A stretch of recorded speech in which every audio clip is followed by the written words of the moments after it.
Okay, so I found cabbage on sale and I decided maybe we should try freeze drying ahead of purple cabbage.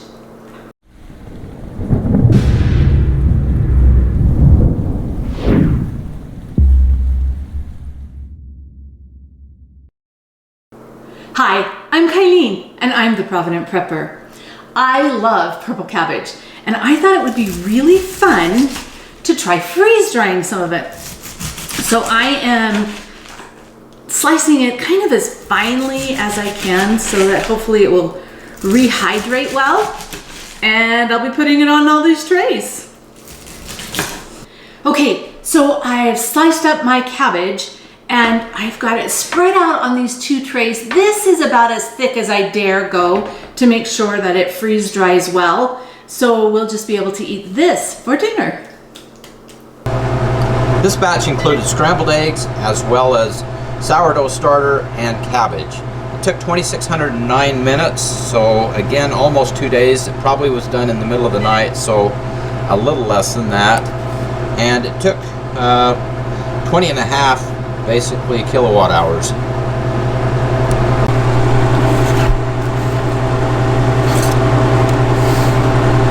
So this just came out of the freeze dryer. It's very light.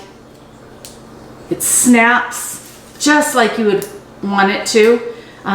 It's actually beautiful. The coloring is still really nice.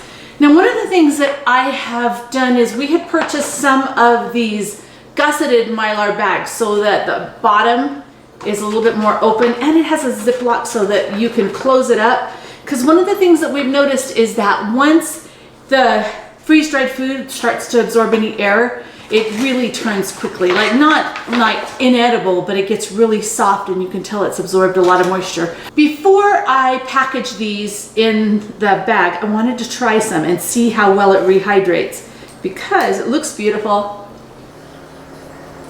Oh, it's dry. I'm not sure it's a good snack, but I would like to try some of this rehydrated. So I've just got a little bit of warm water, pour a little warm water over this. Give it a couple minutes to start rehydrating while I package all of these in these little bags. I think the quart size for the cabbage is a good thing for our family. Most of the time when I'm using this, I'm using it in a salad or in a soup, something like that. I don't usually use red cabbage just as a side dish, but I think that the quart is probably just about the right amount. And I do think these really sturdy gusseted bags are going to do a better job of not smashing the contents. We'll see though. We will see. So I want to shake it down and make sure that it's nice and full. And I'll take my oxygen absorber. Not really quickly. Make sure that lid goes right back on. Put this in here. This is kind of fun that I can zip it closed.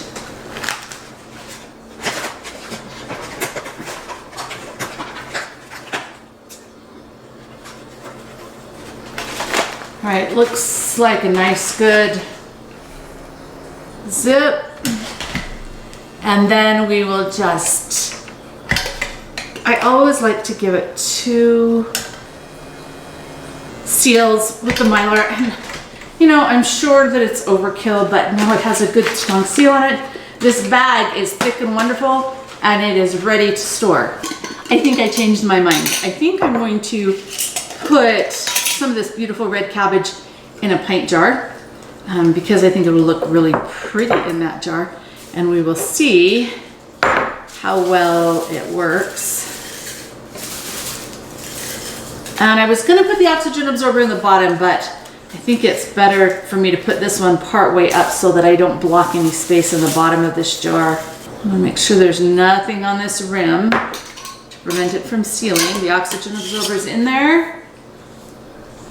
And then we always label it. Dating is really important with food storage. The 2 trays of purple cabbage gave me 3 quart-sized Mylar bags and a pint of freeze-dried red cabbage. And now let's test the cabbage rehydrated. It looks really good. It still has a nice crunch to it. So the texture is really good rehydrated. The flavor is wonderful. I'd definitely say that this is a great option for the storage. So this year, as my garden produces the cabbage, I'll be freeze drying more of it and putting it away, because personally, while I like some cabbage that's fermented and made into a sauerkraut, most of the time I like to eat my cabbage fresh. So this is a fantastic way to preserve my garden bounty. And now for the question of the day. What is your favorite freeze-dried vegetable? Comment below. And thanks for being part of the solution.